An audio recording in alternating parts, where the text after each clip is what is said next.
A fever patient at the Hôtel-Dieu of Paris could wake in the small hours of the night wedged between two strangers and slowly work out in the dark that one of them had stopped breathing. The beds in the great wards were built wide on purpose, wide enough for 3 people. In bad seasons, 4, 5, sometimes 6, lying crosswise under a shared blanket with their feet toward the aisle, the freshly admitted packed in beside the dying, and the dying pressed against the dead, because the house held to a rule that nobody who came to its door in need could be turned away. On parchment, that rule reads like the most beautiful sentence of the entire Middle Ages. Inside the ward, it meant a labourer sweating through a winter fever shared his sheet with a woman whose sores had already started to weep, and a child with the bloody flux lay at the feet of an old man who would not live to hear the bells ring for prime. The sisters walked the rows all night with candles. Part of their work, written into the customs of the house, was leaning over each bed to sort out which of the bodies under the blanket still belonged to the living.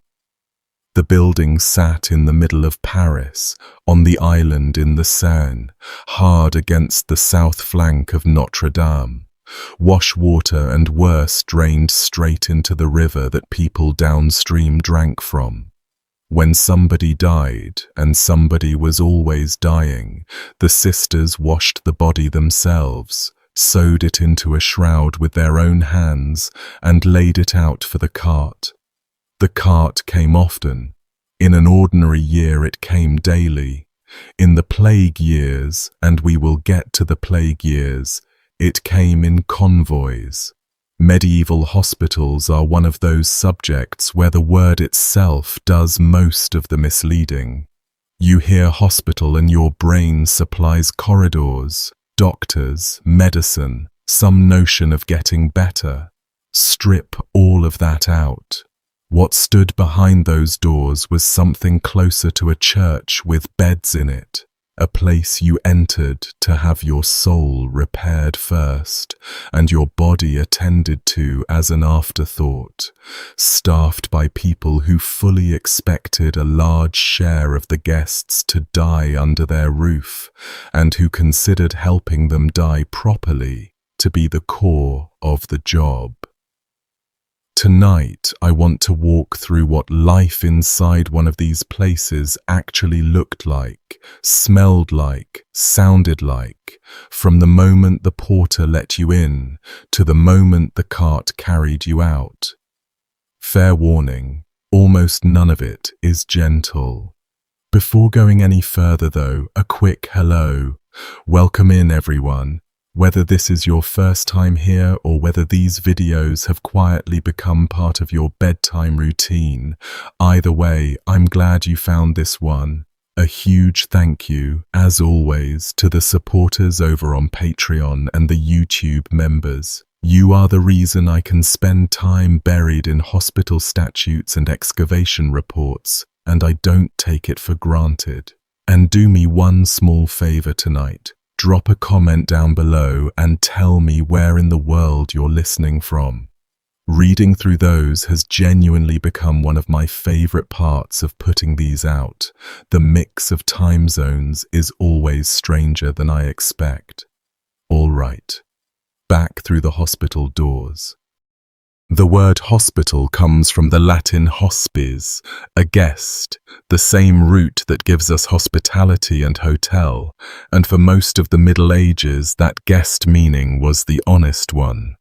These places called themselves God's houses, Maison Dieu in France, Domus Dei in the Latin of the charters, God's house in plain English, and the name was a mission statement. A hospital existed to receive the poor of Christ, feed them, warm them, pray over them, and see them into the next world in a state of grace if the next world came calling. Curing them was nice when it happened. Nobody built the place around the expectation, and they were everywhere.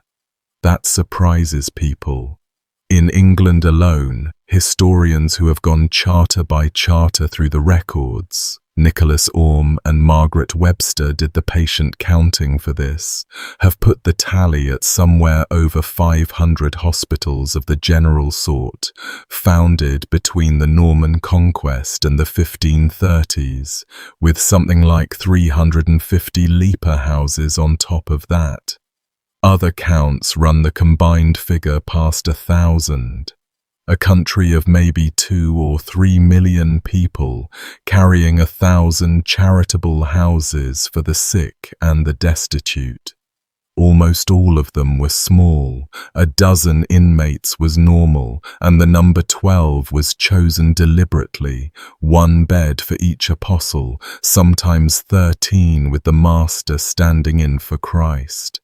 A great house like St. Leonard's in York held more than 200 sick and poor at its height, plus a nursery of foundling children, and fed dozens more at the gate. The Hôtel-Dieu in Paris dwarfed even that. But your average medieval hospital was a single long hall on the edge of a town, smelling of wood smoke and unwashed bodies, with a chapel at one end and a graveyard out back that filled faster than anyone liked to admit. Who paid for it all is its own story, and a fairly grubby one that we'll come back to, but the founders were bishops, kings, guilds, and rich merchants with a lot weighing on their consciences. Medieval charity ran on a very direct spiritual exchange rate. The prayers of the poor were believed to carry special weight with God, so endowing a hospital bought you a permanent staff of grateful paupers praying for your soul in perpetuity, shaving years off your stay in purgatory. One London merchant's will after another spells this out with total frankness. The sick were, in a very real sense, employed. Their job was to suffer and to pray, and the suffering part came with the position. Getting through the door followed a script, and the script tells you everything about what these institutions thought they were for. A new arrival at a well-run house was met by the master or one of the brothers, and before any bed was assigned, before food, before anyone so much as looked at the wound or the fever, the patient made confession. Body second, soul first, and this was law, not custom. The Great Church Council held at the Lateran in 1215 put it in writing for all of Christendom. Since sickness of the body may sometimes proceed from sin, physicians were ordered, under threat of being barred from practice, to summon a confessor to the patient before applying any bodily remedy. A doctor who treated first and asked questions later was breaking canon law. Sin was upstream of disease in the medieval understanding, so treating the flesh while the soul festered struck them as bailing a boat without plugging the hole. Confession made, the patient's feet were washed, a deliberate echo of Christ washing the feet of his disciples, performed by the brothers or sisters kneeling on the floor of the ward in front of a beggar. Then, the clothes came off. Whatever the new arrival wore, usually crawling with lice, was taken away, deloused as far as anyone could delouse anything, and stored or burned, and the patient was dressed in the house gown and put to bed. And the bed itself was positioned according to a theory of healing. Nearly every hospital ward in Europe was built as a single open hall with an altar at the east end, and the beds ran down both walls angled so that every patient, however weak, could see the altar from where they lay. Mass was celebrated daily within sight and earshot of the dying. The architecture was the medicine. A person too far gone to kneel could still watch the elevation of the host from their pillow, and that sight was considered genuinely therapeutic, more so than anything in the apothecary's cupboard. Candles burned before the altar all night, so the ward was never fully dark, and the sisters timed their rounds to the offices of prayer, matins in the dead of night, lauds before dawn, the whole monastic day wrapped around the beds. The most famous statement of the ideal comes from Jerusalem, from the great hospital of St. John, run by the military order we still call the Knights Hospitaller. Their statutes, set down under Master Roger de Moulins in the 1180s, ordered the brothers to serve the sick poor as though each one were the lord of the house. The actual phrase in the documents is startling. The patients are called our lords the sick, and the brothers their serfs. The sick were to be fed white bread, while the brothers ate coarse, served first, given meat and almonds and pomegranates when the healthy went without. A German pilgrim named John of Würzburg passed through in the 1160s and wrote down what he saw. Some 2,000 sick people of both sexes in the great palace of the hospital, cared for at enormous daily expense, and on some days, he says, more than 50 of them carried out dead, with new arrivals filling the warm beds behind them before the day was out. He meant it as praise, and by the standards of the age it was praise. 50 corpses a day out the back door, and the operation never paused. Hold on to that image, because it sets the honest terms for everything that follows. Even the best hospital in Christendom, the flagship, the one pilgrims wrote home about in awe, was a building where the dead went out by the dozen while the kitchen kept cooking. Care on a heroic scale, and death on a heroic scale in the same hall, and nobody at the time saw a contradiction, because the death was the point at which the institution did its most important work. From Jerusalem back to Paris, because the Hôtel-Dieu deserves a long, hard look. Tradition dates its founding to around 651, under Bishop Landry, and whatever the truth of that early date, by the High Middle Ages, it was the oldest and largest hospital in the city and arguably in Europe, a sprawl of great stone halls on the island and eventually across a bridge over the river itself, with wards built directly above the water. The halls had names and functions. The Salle Saint-Denis took the sick. The Salle Saint-Thomas held those recovering, or at least those expected to. The Salle de l'Infirmerie was for the dying, the ward you got moved to when the sisters stopped pretending, and the Salle Neuve was given over to women, including a section that has to be one of the bleakest corners of the medieval world, the childbirth ward, where the poorest women of Paris came to deliver. Pregnant women were turned away from most hospitals in Europe. We'll get to why. So the ones who ended up giving birth at the Hôtel-Dieu were the women with absolutely nowhere else, delivering in a hall shared with fever cases, in the era before anyone understood why so many new mothers spiked a fever on the third day and died raving within the week. Childbed fever moved through maternity wards like a tide. When a mother died, and the registers record it constantly, the house kept her infant and raised it, so the hospital was simultaneously a maternity ward, an orphanage, and the place both institutions sent their dead. What we know about daily life inside comes partly from an extraordinary document written around 1482 by a royal official named Johann Henry, a book describing and praising the work of the nursing sisters, the Augustinian women who ran the wards. He meant it as a tribute, and it reads like a tribute right up until you register what the work actually was. The sisters took vows like nuns. Girls entered as young as 12 or 13, spent years as novices, and the novices were assigned the foulest duties in the house as a form of spiritual training. Emptying the basins, scraping the soiled straw, washing the bodies of strangers who had died of things nobody could name, carrying the dead, and the laundry.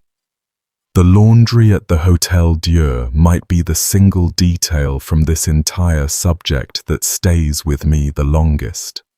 Thousands of sheets and shrouds fouled with blood, pus and excrement, week after week, and the washing was done in the Seine.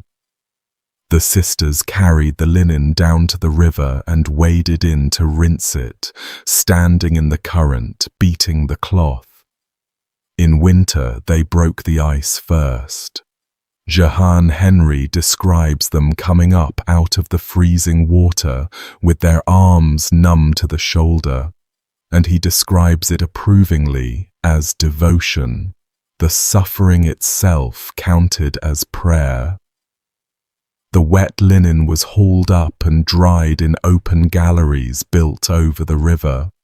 Women in their teens and 20s, standing waist-deep in an iced-over river, washing plague linen by hand as an act of love. Whatever else you take from tonight, that was somebody's whole life, thousands of somebodies, generation after generation, most of them nameless now. The sisters also owned the dead, in the sense that every corpse passed through their hands. They washed it, wrapped it, stitched the shroud closed around the face with their own needles, and prayed over it until the porters came. A sister at the Hôtel-Dieu might sew a dozen shrouds in a hard week, and then go straight back to spooning broth into the mouths of the people who would need the next dozen. Their own mortality doesn't survive in tidy numbers, but the pattern is clear enough from the records of recruitment. The house was always taking in new girls because the work used the old ones up.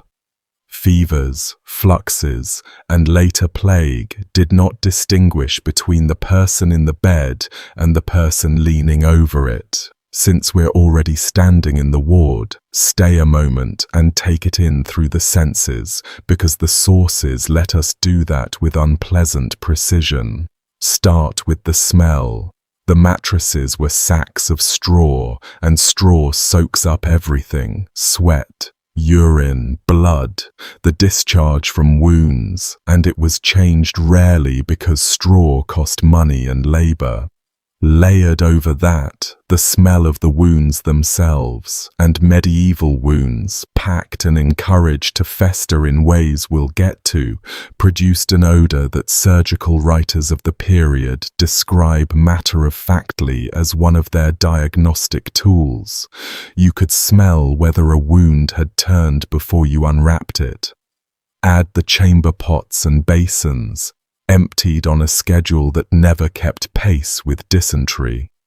Add tallow candles, cheap animal fat light with a smell all its own. The houses fought back with what they had. Juniper and rosemary burned in braziers to sweeten the air. Floors strewn with rushes and herbs, vinegar splashed around during epidemics, and at rich houses rosewater for the altar end. None of it won. Visitors to hospitals across the period remark on the smell hitting them at the door, and remember that these were people whose baseline tolerance for stench, living in medieval towns, was already heroic by our standards. Then the vermin. Lice were universal, on every body, in every seam of clothing, in the straw. Fleas likewise. delousing on admission was less a cure than a gesture of respect, the way you might wipe your feet entering a church. Rats moved through the wards at night, and I'll have something genuinely horrible to say about rats when we reach the leper houses, so file that away. And the sound. A hall of 40 or 100 people at various stages of dying is never quiet. Coughing in every register, the specific rasp of lungs filling, people raving through fevers in half the languages of Europe, since pilgrims washed up in these places constantly.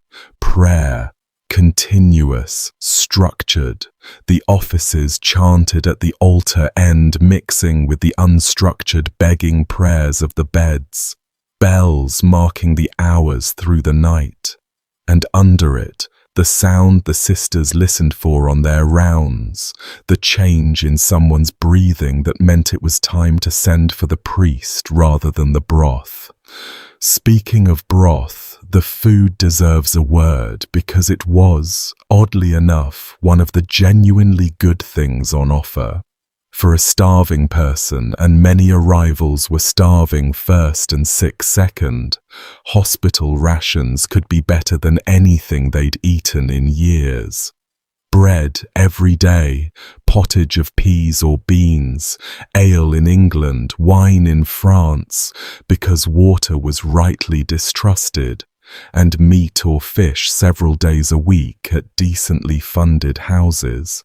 Feast days brought extras paid for by the wills of dead donors, who liked to endow a dinner in perpetuity so the poor would remember them by name over the roast, a spoonful of immortality with the gravy.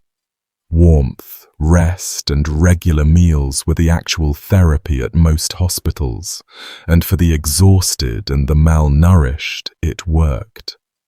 Modern historians looking at these places have made the point that a clean bed and daily food probably saved more medieval lives than every physician in Europe combined. The trouble was everything else that came bundled with the bed. Life inside ran on monastic rails, and the discipline could be cold. These were religious houses, and the patients were treated as temporary members of a religious community, expected to behave like it. Hospital statutes survive by the dozen, and they are full of punishments. Patients expelled for playing dice, expelled for blasphemy, for drunkenness, for quarreling, for smuggling in a woman, and expulsion for a destitute sick person was potentially a death sentence handed down for gambling. Some houses put troublemakers on bread and water first, prison style, and reserved expulsion for repeat offenders. Others were quicker on the trigger. And admission itself was fenced with exclusions that read brutally now. The statutes of the Hospital of St. John at Bridgewater, in England, spell out who could not come in.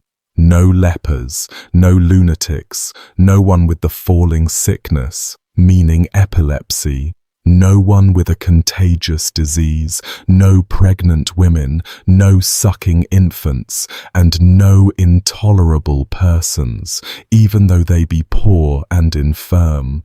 Sit with that phrasing a second, even though poor and infirm.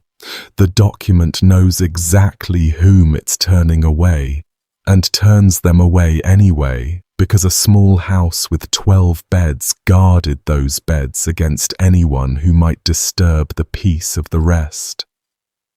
The most desperate cases in medieval society, the mad, the epileptic, the pregnant and destitute, were the ones with the fewest doors open to them, and the ones that were open, we'll visit later tonight, you would not have wanted to walk through. Money shaped all of it, so before we get to the medicine, follow the money for a minute. A hospital lived off its endowment. Land and rents settled on it by the founder, topped up by a constant hustle for donations. Houses employed professional collectors called proctors, licensed men who tramped the countryside with badges and letters, begging on the hospital's behalf, rattling boxes at church doors, and the competition between hospitals for the alms of any given region got sharp enough that bishops had to referee. The church sweetened giving with indulgences, formal grants promising donors a specified number of days off their time in purgatory in exchange for supporting the house. 40 days was a common rate, and hospitals advertised their indulgences the way institutions today advertise tax deductions. Alongside all of that came the corrodians, the arrangement that quietly rotted many houses from the inside. A corrodi was a pension deal. A person with savings paid the hospital a lump sum up front in exchange for room, board, and care for life. Wonderful for the buyer, and ruinous for the house whenever the buyer inconveniently lived 20 years, or whenever a greedy master sold more corrodis than the kitchen could feed to raise quick cash, spending tomorrow's charity today. By the 1300s and 1400s, house after house in England was discovered to be stuffed with paying boarders in the beds that founders had endowed for the sick poor. The actual sick turned away at the gate of an institution legally built for them. Corruption in these places is a rich, ugly seam, and we'll mine it properly later on, chains and embezzlement and all. For now, the medicine, because so far I've shown you a religious hotel for the dying, and you're owed the part where somebody actually tries to treat a disease. This is where the evening gets darker. Every treatment in the medieval toolkit rested on one big idea inherited from the ancient world, the theory of the four humours. The body in this scheme ran on four fluids: blood, phlegm, yellow bile, and black bile, and health was balance among them. Sickness meant excess or corruption of one humour, and therapy therefore meant getting the bad fluid out of the body by whatever exit presented itself. Once you accept that premise, everything that follows becomes horribly logical. Medieval medicine was, at its core, a discipline of organised draining, and the patients were the reservoirs.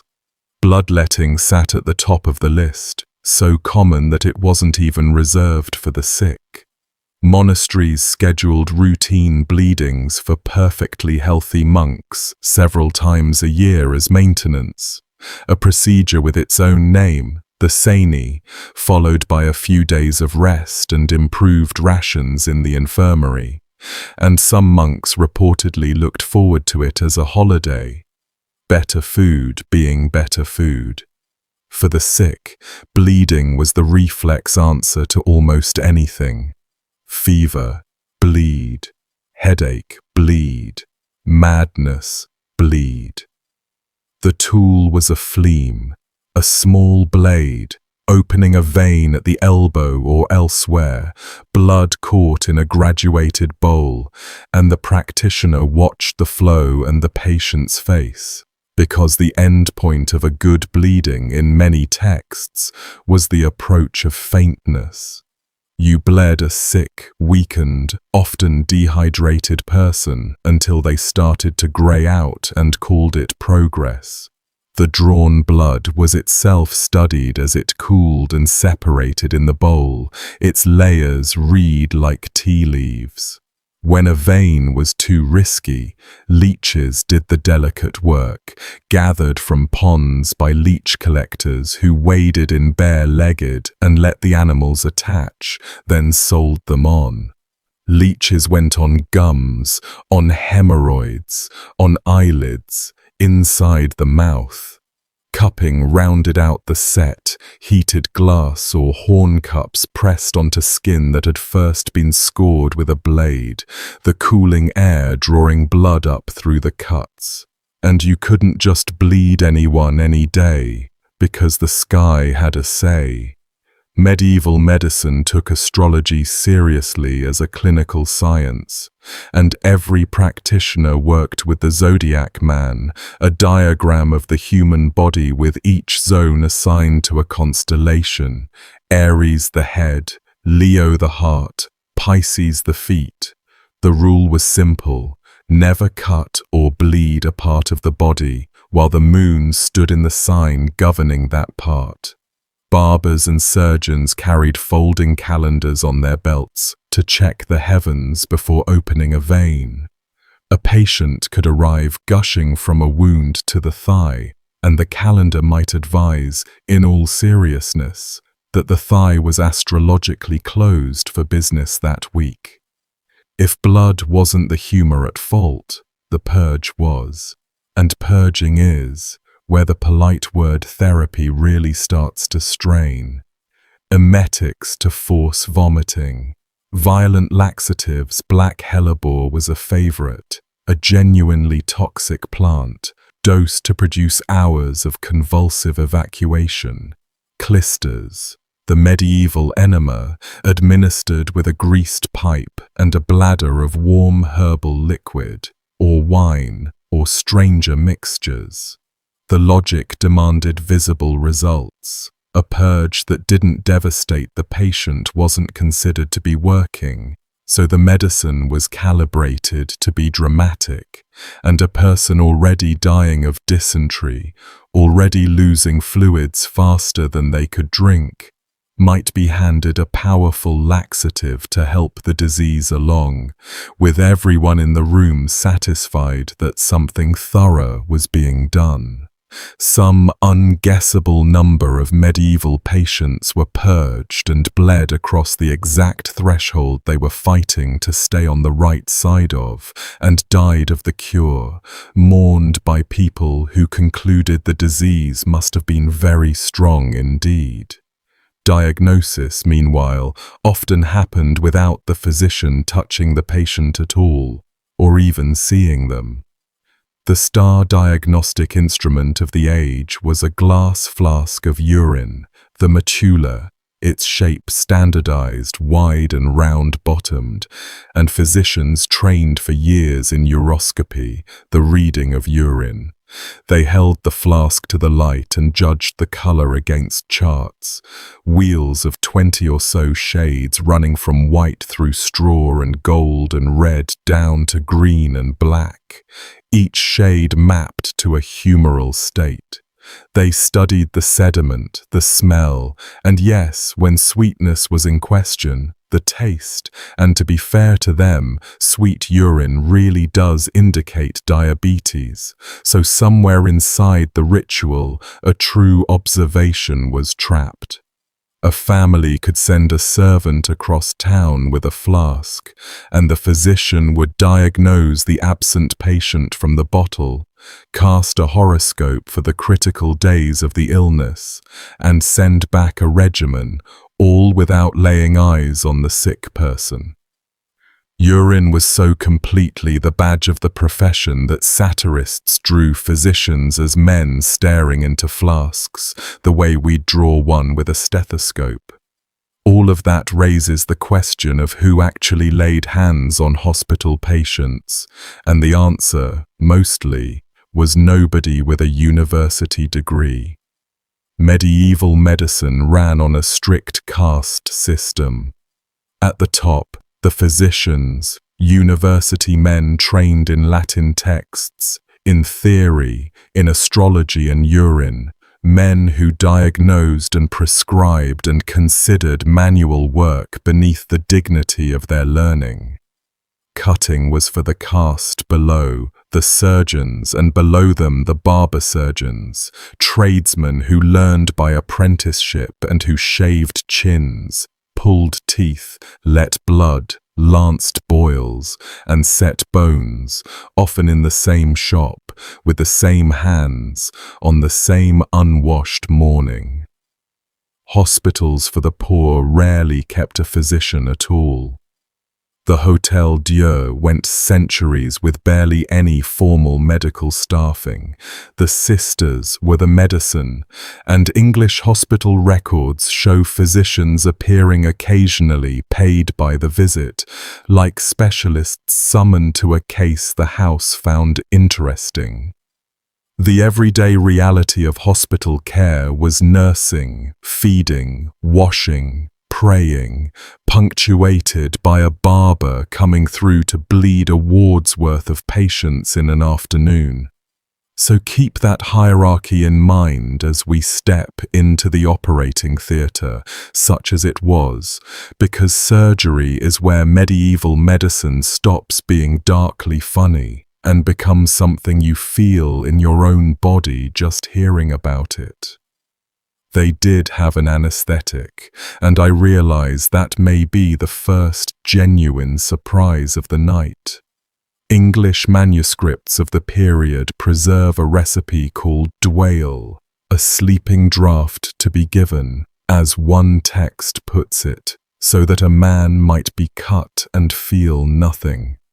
The ingredients are a poisoner's shopping list: gall from a boar, hemlock juice, the plant that killed Socrates, bryony, lettuce, wild lettuce sap being mildly narcotic, opium poppy, henbane, a nightshade that in overdose brings delirium, convulsions and death, vinegar, all of it mixed into wine, 3 spoonfuls to the patient, who was then sat by a warm fire until sleep took him, and the texts promise a sleep so profound that men might be carved without waking. When the work was done, you brought him back by rubbing vinegar on his cheekbones and temples. Read that recipe as a modern anaesthetist would, and your blood runs cold, because hemlock, opium, and henbane are all respiratory depressants, with no reliable dosing, brewed at unknown strength from plants of unknown potency, poured into patients of unknown tolerance. The line between asleep enough to cut and never waking again ran straight through the middle of that cup, and nobody holding the cup could see it. Some patients slept through the knife and woke to live long lives. Some slept through the knife and just kept sleeping. And many surgeries happened with no dwale at all, just wine, prayer, and men whose entire job was holding the patient down. Amputation shows you the whole business at its most naked. The candidates were men and women with limbs crushed by carts and mill wheels, wounds gone black, and, as we'll see shortly, victims of a disease that turned legs to charcoal all by itself. The patient was bound to a bench or held by several strong assistants, a band tied hard above the site both to slow the blood and to numb the flesh a little, and then speed became the entire game. A capable surgeon took the soft tissue with a curved knife in 1 or 2 sweeps around the limb and went through the bone with a saw in well under a minute, because every second of cutting was a second of a conscious human being's absolute worst experience, and shock itself killed. Then the blood had to be stopped, and the standard answer was fire. Cautery irons heated in a brazier pressed to the stump, or the raw surface dipped in hot pitch, the wound sealed by burning it, the smell of it filling the room, the patient, if still conscious, now experiencing the second worst thing that would ever happen to them within 90 seconds of the first. Survive all that, The cutting, the burning, the blood loss and infection was still waiting a few days out, with fever and the stump going foul and no answer for it once it took hold. And yet, and this genuinely moves me, skeletons come out of medieval cemeteries with amputated limbs healed over, the bone ends smoothed and remodeled, meaning the person lived on for years. People survived this. Some walked on wooden legs for decades afterward, every step a small monument to the worst afternoon of their lives. The cautery iron had a life far beyond amputations, and this is a detail worth sitting with. Burning the body was mainstream therapy in its own right. Surgical texts include charts, cautery men, cousins of the zodiac man, showing dozens of points on the human figure where the hot iron should be applied for specific conditions. Points on the skull for epilepsy and melancholy, points along the spine, on the joints, behind the ears. A patient suffering from what we'd call depression could be brought in and deliberately burned on the head with a red-hot instrument in a calm, professional, well-intentioned procedure and sent home blistered with everyone involved feeling that real medicine had occurred. Hemorrhoids got the iron. Deep abscesses got the iron. The theory ran that fire dried corrupt humours and drew poisons outward, and against that theory stood only the screaming, and the screaming they were used to. Skulls got opened too.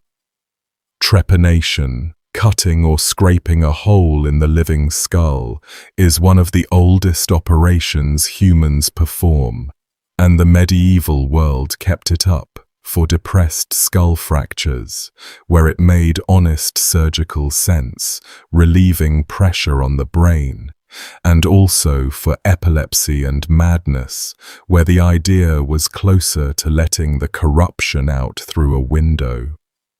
The instruments were scrapers and drills. The patient was, as ever, awake or dwale-drunk, and the operator worked down through the scalp and then rasped patiently through bone, listening and feeling for the moment the plate gave way, because plunging a millimeter too far meant tearing into the brain itself.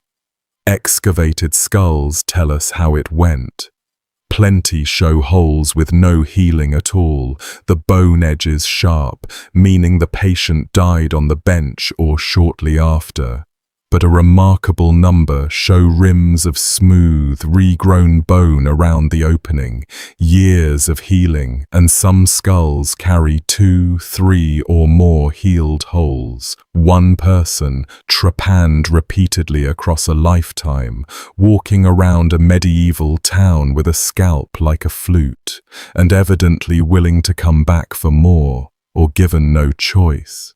Now, wounds, and a genuine tragedy in the history of ideas that played out over open flesh.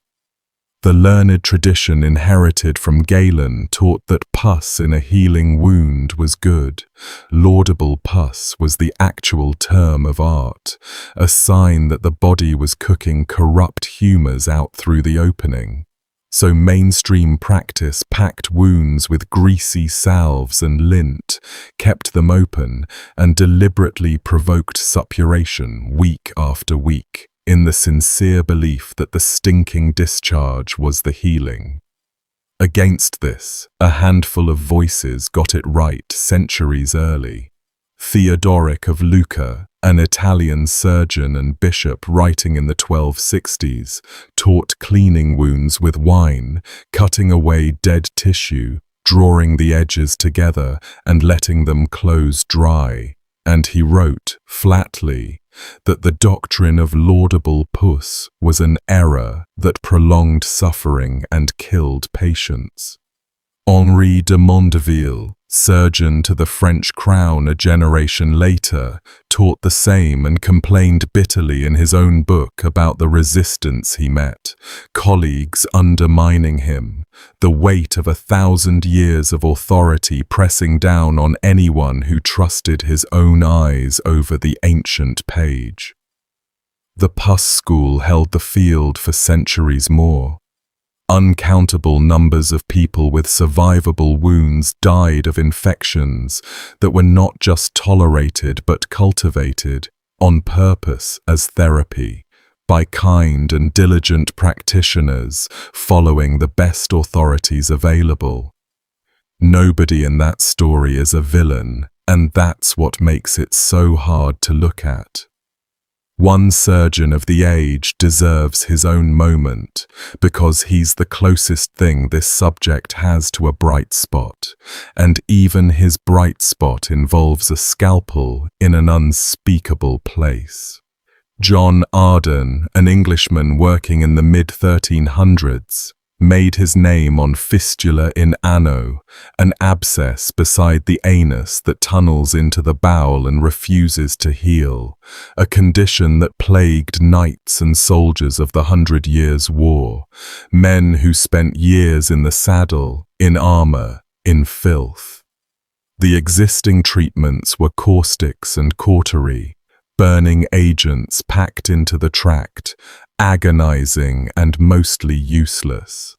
Arden developed an operation instead, threading a probe he named Sequer me, follow me, along the tunnel, then dividing the whole tract cleanly with a ligature and knife, laying it open to heal from the base.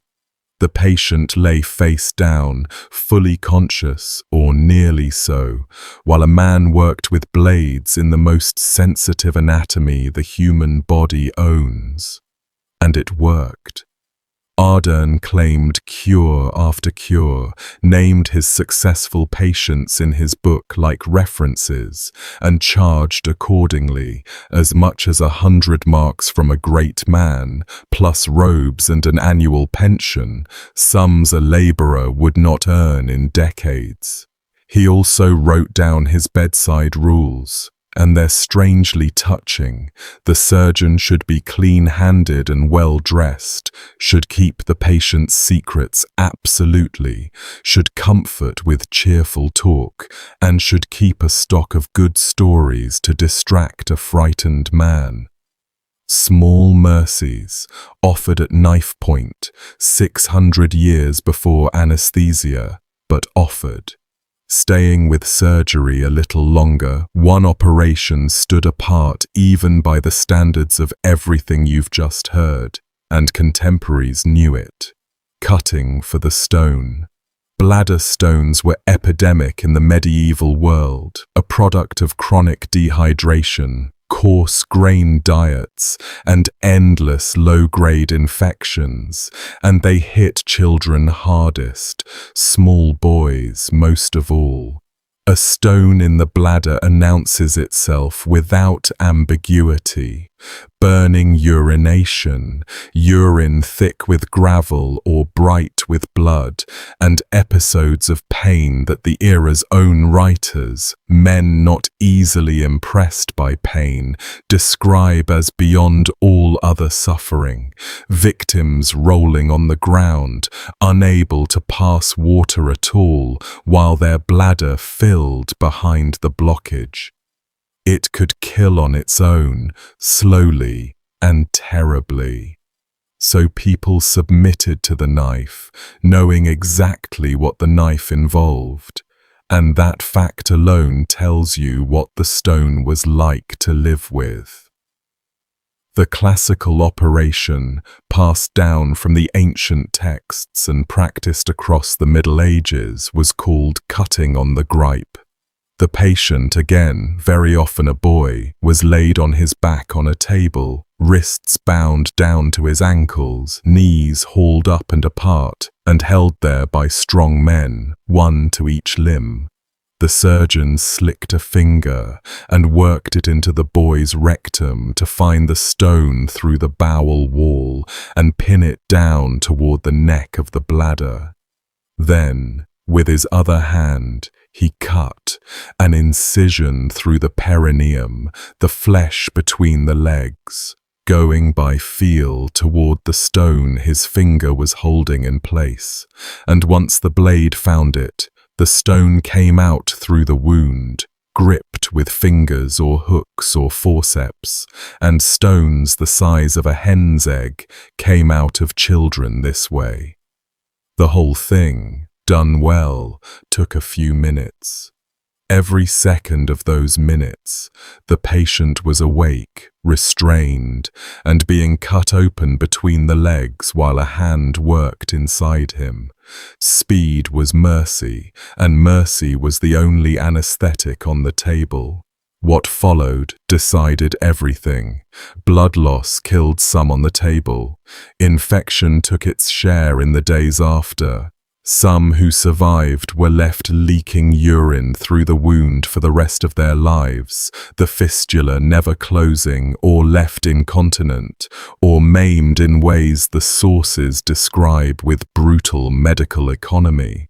Numbers are scarce for the medieval period proper, but where records exist for this operation before modern times, the deaths run high enough that stone cutting became the province of travelling specialists, itinerant lithotomists who rode from town to town, operated on whoever had gathered, collected their fees, and moved on promptly. For reasons a cynic can guess, their failures buried behind them and their successes advertising ahead.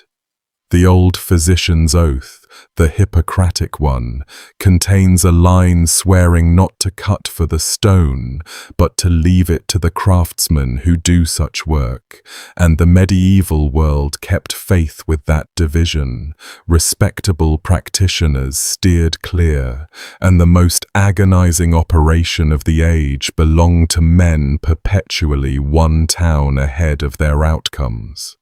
The greatest surgical mind of the century watched all of this and tried to organize it. Guy de Chauliac, a French cleric surgeon who rose to serve 3 popes at Avignon, finished his massive textbook, the Chirurgia Magna, in 1363, and it stayed the standard reference in Europe for some 300 years. Everything we've walked through is in it. The instruments, the cauteries, the stone, the wound salves, weighed and catalogued by a careful, honest, deeply learned man. And reading him, you meet the strange tragedy of medieval surgery in one person, enormous intelligence and total sincerity operating inside a framework that guaranteed most of the effort was wasted or worse. Keep his name in your pocket because Guy is going to reappear later tonight in the plague year, standing his ground in Avignon while everyone with the means to run ran, and he left us one of the most chillingly honest paragraphs any doctor has ever written. We'll get there. First, though, the disease that shaped medieval hospitals more than any other, the one that got an entire parallel network of institutions built for it alone, thousands of them, ringing the towns of Europe like a quarantine archipelago: leprosy. Understand the disease first, the real thing, because what it does to a human body over years explains everything Europe did in response. Leprosy is slow.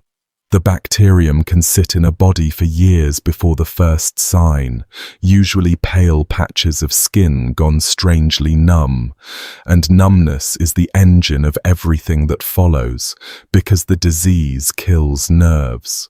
Hands lose feeling, then curl inward as muscles fail, drawing into the shape the old texts call claw hand. Feet go dead to sensation, and a person who cannot feel their feet destroys them one unnoticed injury at a time, stepping on stones, blistering, burning themselves at the hearth without knowing, and every small wound ulcerates, and the ulcers reach bone, and the bones of the toes and fingers are gradually resorbed, the digits shortening year by year until hands and feet become smooth stumps. The face changes in ways medieval people found more terrifying than death. The eyebrows fall out. The skin of the forehead and cheeks thickens into folds and nodules, the look the old physicians called leonine, lion-faced. Inside the nose, the bacterium eats the cartilage and the small spine of bone that holds the nose's architecture, and the nose collapses into the face. The voice goes hoarse and whispering as the throat thickens. The eyes lose the ability to blink, dry out, ulcerate, and go blind. And the ulcers everywhere weep and necrose, so the disease announces itself to a room by smell before sight. Late-stage lepers sometimes lost sensation so completely that, and this detail comes from the medical literature and I warned you it was coming, rats gnawed at their feet and hands while they slept, and they felt nothing, waking to find the damage. Now put that disease in a world that read the Bible literally and had no germ theory, and you get the medieval response in all its horror and occasionally its strange tenderness. Diagnosis was a legal event. A person accused of leprosy, and it worked like an accusation reported by neighbors, summoned by authorities, was examined by a jury, priests, physicians, barbers, and in some towns, existing lepers, on the logic that they knew the disease from inside. The examiners handled the patches, pricked the numb skin with needles and watched for flinching, studied the face, the voice, even the blood, and then pronounced. A wrong diagnosis destroyed a healthy life. A right one merely destroyed a sick one. And once the word was spoken, in many dioceses, the church performed a ceremony over the leper that exists nowhere else in Christian ritual, because it was a funeral for a living person. The rite of separation survives in service books, and reading it is like watching a door close in slow motion. The leper knelt in church, or at its threshold, dressed in some versions in a shroud, while the priest sang the office of the dead over a living, breathing, weeping human being.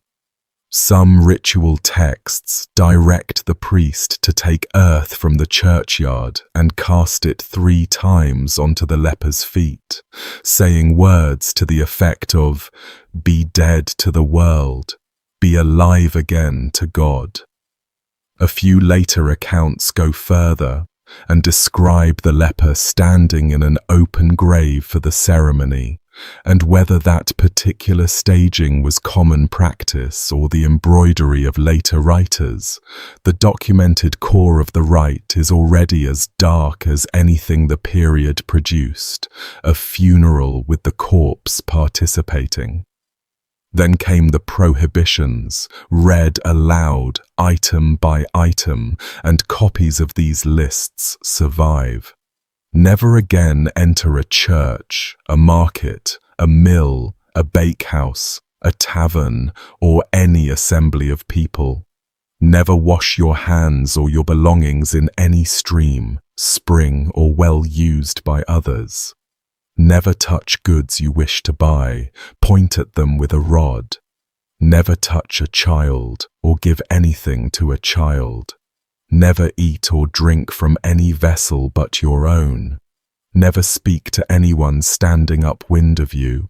Get downwind first, so your breath blows away from them.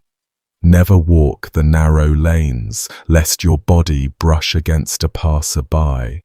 Never go abroad without the leper's costume, the long robe and gloves, and the instrument that announced you, a wooden clapper or a bell, carried not to beg, though it served for begging, but to warn, so that the sound of you arrived before the sight of you and people had time to clear the road. When it was done, the priest led the leper out of the town to the leper house, or to a hut at the roadside, and the community that had baptized them, married them, and known them all their life closed behind them like water. Legally, in many places, they were now dead. Spouses could be freed to remarry. Property passed to heirs. A person stood at the edge of town, breathing, and their own will had already been executed. Where they went next was the leprosarium, and the sheer number of these places is one of the astonishing facts of the Middle Ages. The English chronicler Matthew Paris, writing in the 13th century, put the count of leper houses across Christendom at 19,000. And while a monk's round number from 700 years away deserves the raised eyebrow you're giving it, the documented cases on the ground back up the scale of the phenomenon. England alone founded over 300 leper houses in the century and a half after 1100. France was thick with them. Every town of consequence in Europe kept at least one at a careful distance outside its walls, usually downwind, often at a crossroads where the residents could beg from travellers. Archbishop Lanfranc built the famous house at Harbledown outside Canterbury back in the 1080s. Sherburn, near Durham, was endowed for 65 lepers. These were whole villages of the separated, with chapels, dormitories, gardens, orchards, and their own graveyards. Because of course their own graveyards, the residents had already had the funeral. Life inside ran, once again, on monastic lines, and the rule books make grim reading. Residents took on obligations of obedience, chastity, and prayer, rose in the night for offices, confessed on schedule, and lived under punishments graded from bread and water up to flogging and, at the far end, expulsion. And expulsion from a leper house was exile from exile. A diseased person cast out of the community of the diseased, sent to the roads with a clapper and a bowl and nothing else. What earned expulsion tells its own story. Persistent quarrelling, breaking chastity, leaving the precinct without leave. Within the walls, though, and this deserves saying plainly, many houses offered a real life. Regular bread and ale, herring in Lent, a garden plot, companionship with people who did not flinch from your face, and the spiritual standing that came with the era's strange double vision of the disease. Because alongside the horror, the Church also taught that lepers suffered a purgatory on earth, that their affliction was a mark of God's special attention, and that their prayers had unusual power. People sometimes willed money specifically for lepers to pray for them, feared as the walking dead and courted as the specially holy, both at once by the same towns, sometimes in the same week. The bones confirm all of it. Excavations at leper hospital cemeteries have given this disease a physical record like almost no other in history. At the Hospital of St. James and St. Mary Magdalene outside Chichester, archaeologists lifted 384 burials, and in the earlier graves the skeletons carry the full signature, the eroded nasal openings, the pitted palates, the resorbed hands and feet, textbook cases in actual bone. At St. Mary Magdalene outside Winchester, one of the earliest leprosaria yet dug, the graves start around the time of the Norman conquest, and one young man there was buried with a scallop shell, the badge of the pilgrimage to Santiago de Compostela in Spain, 1,000 miles of walking, and his foot bones are riddled with the disease. So either he made that walk on those feet, seeking a cure at the shrine, or someone laid the shell in his grave as the hope he never got to spend. In Denmark, at Næstved, a researcher named Møller Christensen spent years excavating a leprosarium cemetery, some 650 skeletons, and it was largely his work on those bones that taught modern medicine what the disease does to the face, the pattern he named from the graves. Whole sciences have been built out of these cemeteries, and every data point in them was a person who heard the earth hit their feet in church. And then, strangely, it faded.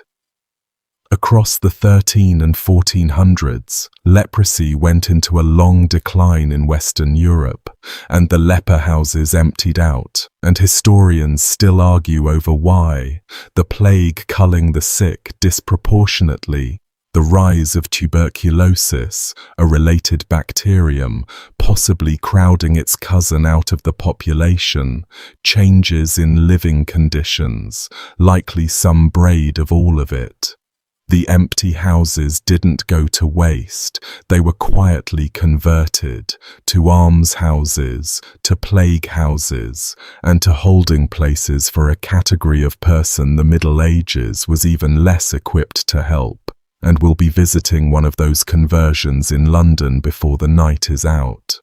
But before that, a disease that could empty a village faster than leprosy emptied a life, and that came, of all places, from bread.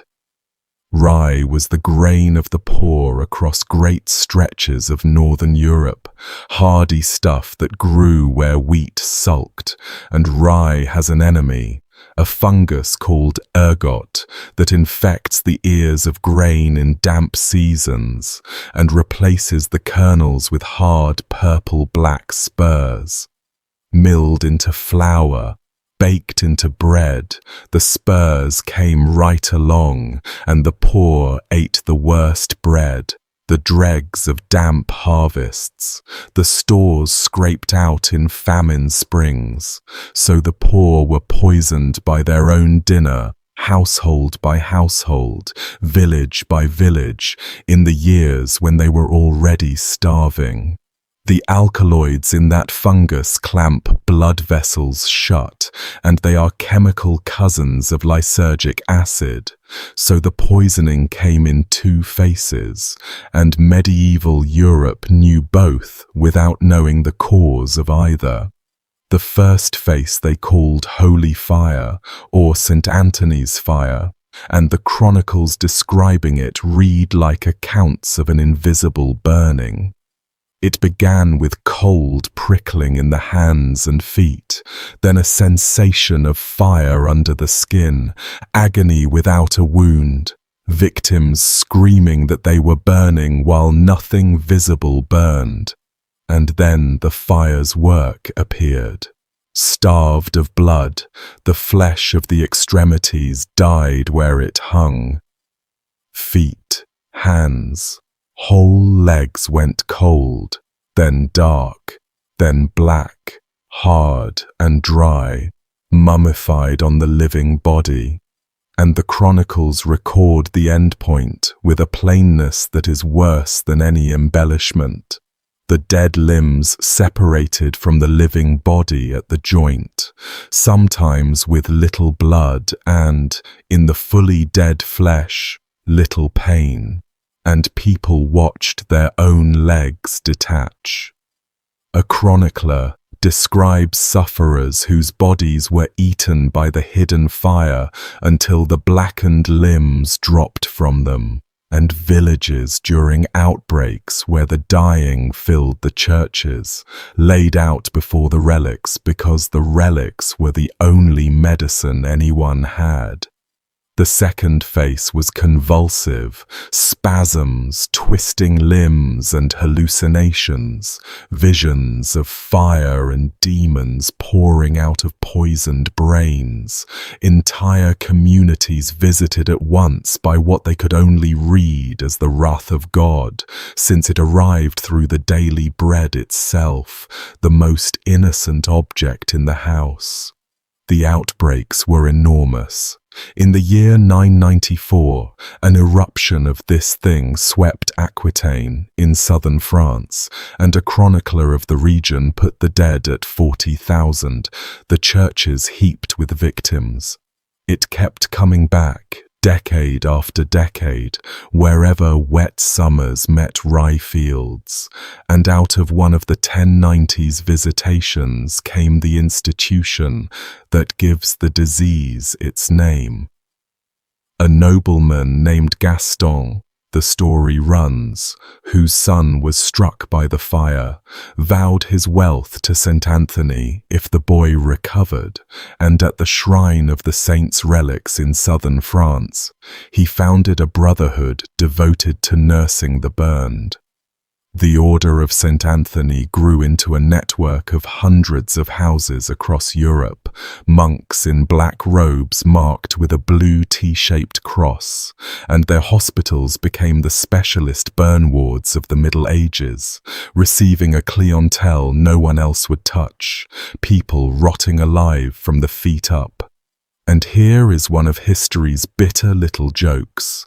The Antonine treatment worked. Partly, and for reasons the Antonines themselves never knew. Patients admitted to their houses were fed decent bread made from clean grain, wheat, not the poisoned rye they'd been eating at home, so admission itself removed the poison, and patients genuinely improved. And the improvement was credited to the order's famous remedies, the Saint Vinage, wine in which the relics of St. Anthony had been steeped, given to drink and poured over dying limbs, and salves of pork fat and herbs, the fat supplied by the order's own pigs, the famous pigs of St. Anthony, who wore bells and were allowed by special privilege to roam free through the streets of European towns, fattening on garbage, untouchable, walking endowments.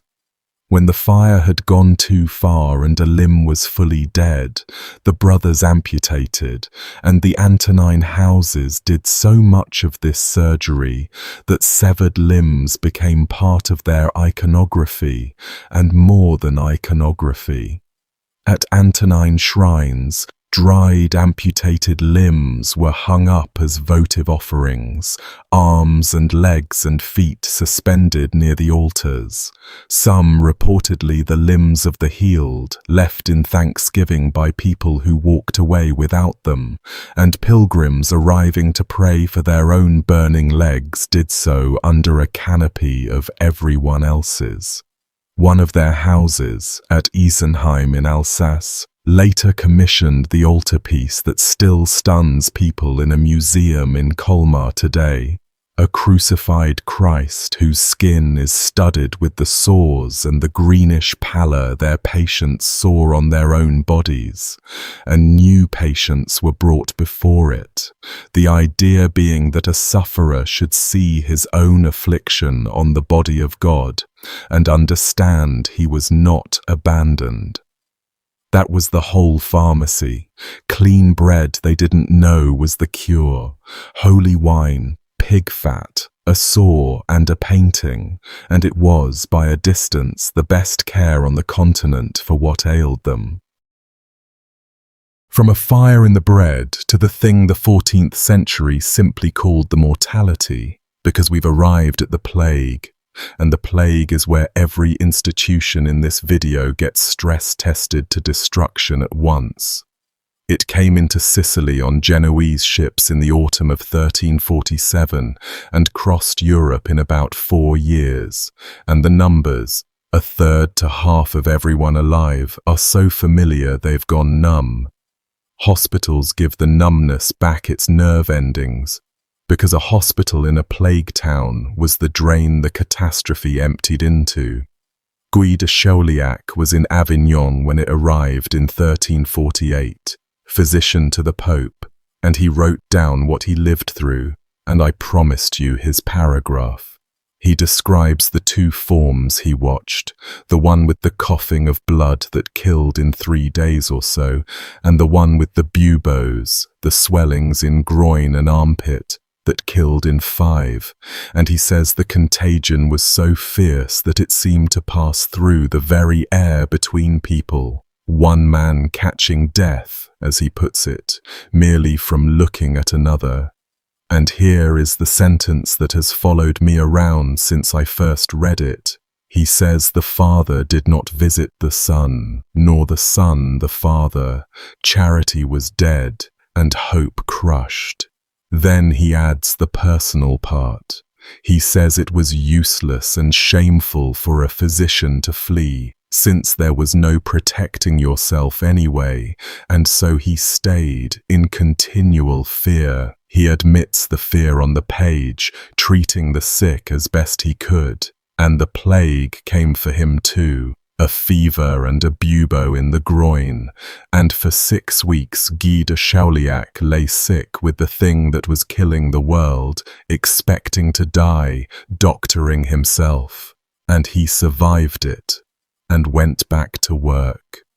The most eminent surgeon in Europe, hiding his terror behind his own textbook, lancing buboes with the same hands he wrote with. Whatever medieval medicine got wrong, and tonight has been a long list, the people practicing it did not lack nerve. In Paris, the Hôtel-Dieu became the mouth of the grave.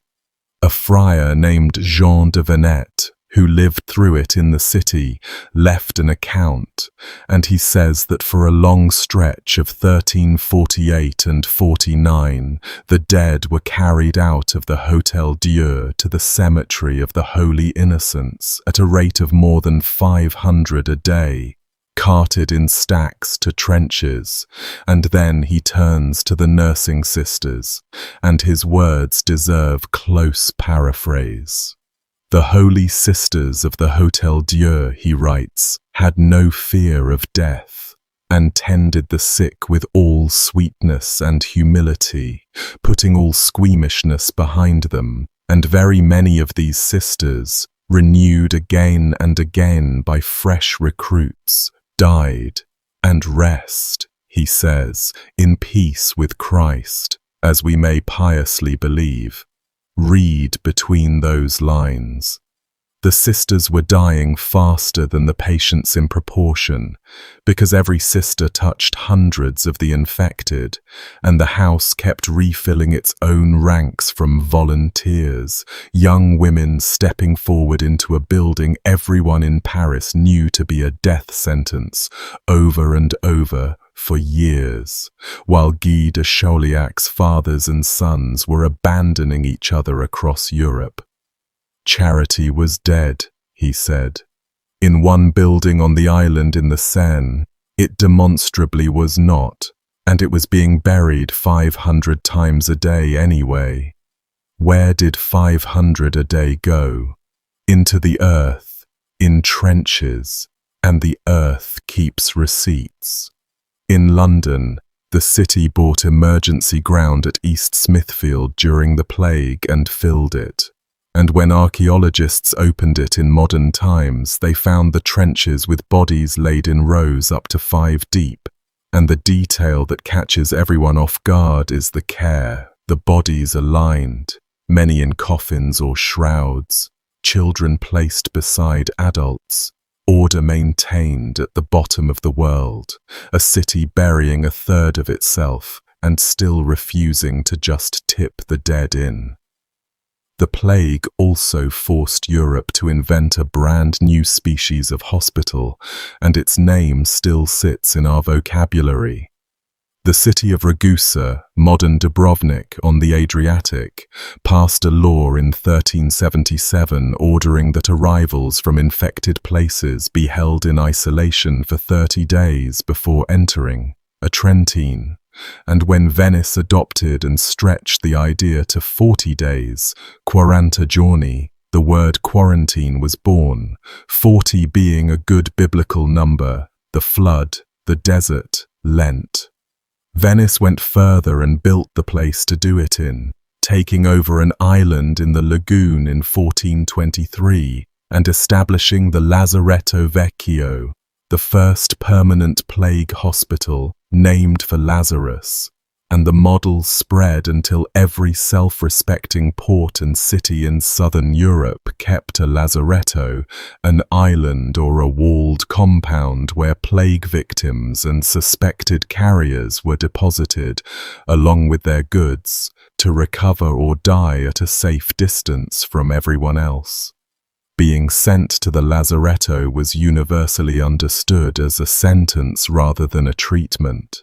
Families were rowed out together, the sick and the merely exposed mixed, the dying laid in wards hundreds at a time during the great visitations, and a Venetian who lived through one of the terrible later outbreaks wrote that the island seemed like hell itself, the stench unbearable, the groans continuous, smoke of burning bedding hanging over the water, boats arriving with fresh cargo and leaving with the dead.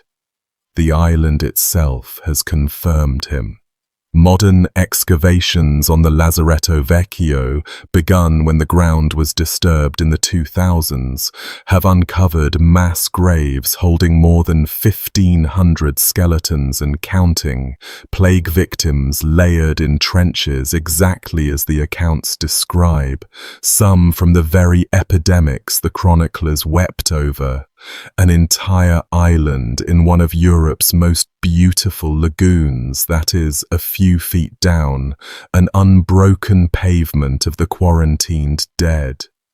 Every border health check and isolation ward on Earth descends in a straight line from that island, and that word, 40 days, counted out by terrified magistrates with no idea what they were counting against. And it stands as maybe the plague's one great institutional gift, public health, invented as a way of organizing abandonment. And the most staggering single window we have into medieval hospital death comes from a site I've been saving. St. Mary's Spital, one of medieval London's great hospitals, whose name survives in the district still called Spitalfields, was excavated by the Museum of London's archaeologists over several seasons around the turn of this millennium, and they lifted roughly 10,500 skeletons from its cemetery, the largest excavated burial population from any single site, effectively a medieval hospital's complete clientele laid out for inspection. The bones tell the whole social story. Rickets from childhoods without enough sun or food, spines compressed and worn from lifetimes of hauling, fractures by the hundred, healed crooked because nobody set them straight, tuberculosis in the vertebrae, and in the graves inside the church where the paying benefactors lay, a bone condition associated with rich diets and heavy living, obesity fossilized into the skeleton, the class system legible in calcium. But the mass pits are the revelation. The excavators found layer upon layer of burial trenches with bodies stacked several deep, dozens to a pit, and the natural assumption was plague, until the dating came back, and a great mass of them were in the ground before 1348, clustering instead around the 1250s, and that sent everyone to the Chronicles, where Matthew Paris, him again, describes the year 1258, when the harvest failed utterly, and the poor of London died in the streets in such numbers that, he says, thousands perished of hunger, their bodies found swollen and rotting in the gutters, in pigsties, on dunghills. Science has since supplied the cause, a colossal volcanic eruption on the other side of the planet, in Indonesia, had thrown enough ash into the sky to wreck weather worldwide, and the wrecked weather starved London, and the starving of London crawled to the gates of St. Mary's Spital, and the hospital dug pits, and filled them, and dug more. A famine caused by a volcano nobody in Europe would ever hear of, archived in trenches behind a charity hospital, waiting 7.5 centuries for someone to dig it up and ask. The pits at St. Mary's Spital hold another population too, one I've been circling all night, and now we go there. Infants. The hospital took in pregnant women, unusual generosity as you now know, and it made a further promise that stops me every time I read it. If a mother died in childbirth there, the house would keep her child and raise it until the age of 7. A dying woman in that ward could go out of the world knowing her baby had 7 years of bread. The children nobody made that promise to are the next part of this story. Every medieval city dealt in abandoned newborns, babies left on church steps, in doorways, in the open fields, and in Rome, in the river. The story attached to the founding of the great hospital of Santo Spirito is that Pope Innocent III, around the turn of the 1200s, was moved to act after fishermen on the Tiber drew up their nets and found the bodies of newborn infants in them, drowned children coming out of the river like a catch. And whether that scene reached the Pope as report or as the dream the legend describes, the hospital he endowed on the riverbank institutionalized a response that spread across Europe. The Foundling wheel. A wooden cylinder was set in the wall of the hospital, open on one side.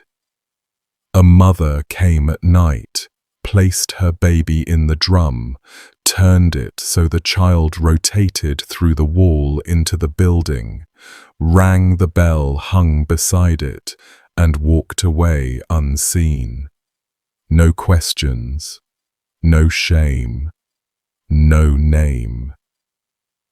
On the far side of the wall, hands lifted the child out, and a clerk opened a ledger. The ledgers are the heartbreak, because the ledgers survive.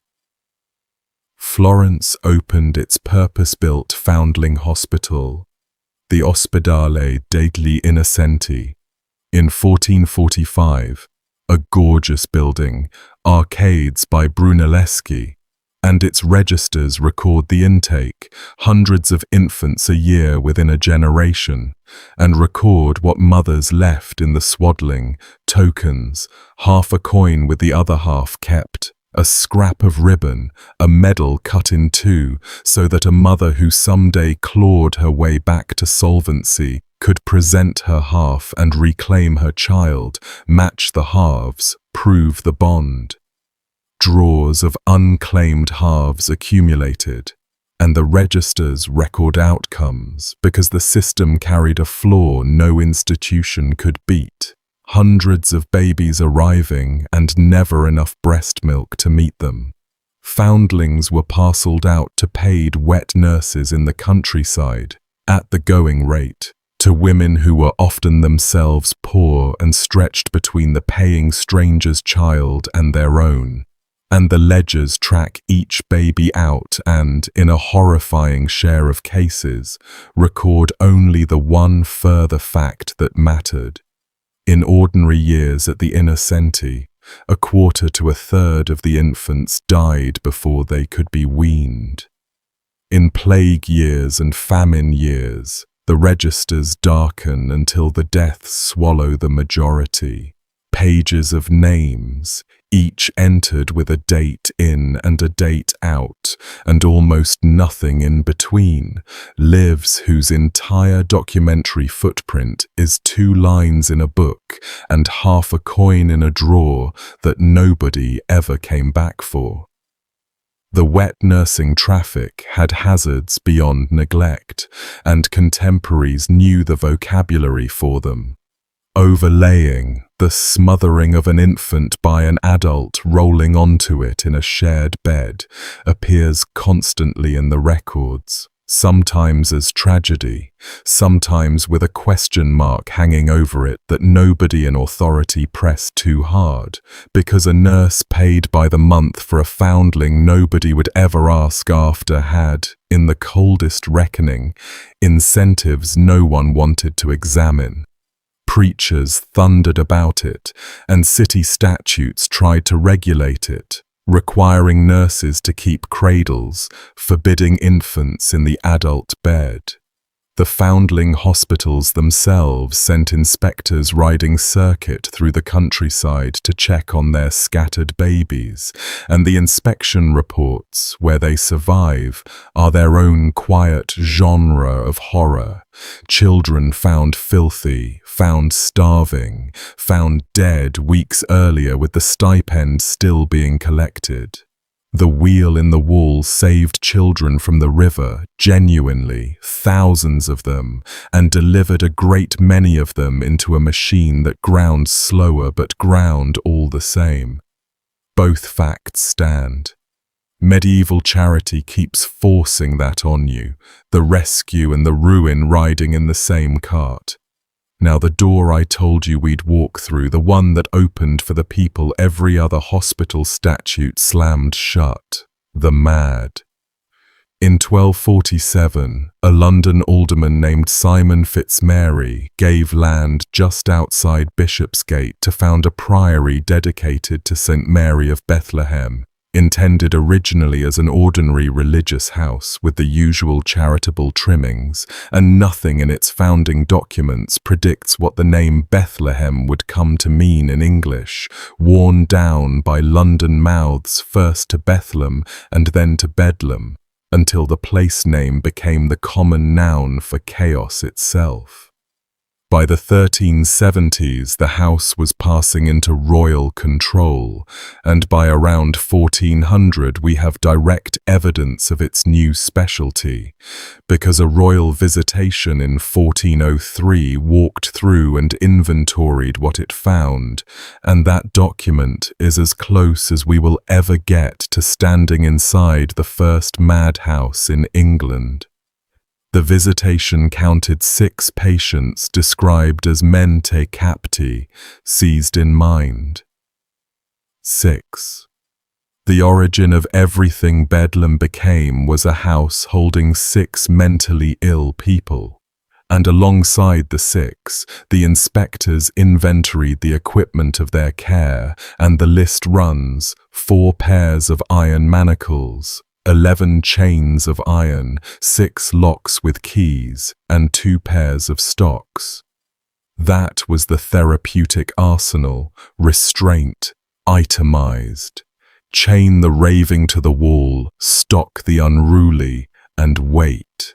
And the waiting was underwritten by the age's theories of madness, an excess of humours to be bled and purged out, or in the popular understanding something worse: possession, sin surfacing in the mind, and the treatments followed the theories: bleeding, violent purges, whipping, deliberately harsh diet, and cold, on the reasoning that frenzy was an excess of heat and vigor to be beaten and starved down to a manageable ember.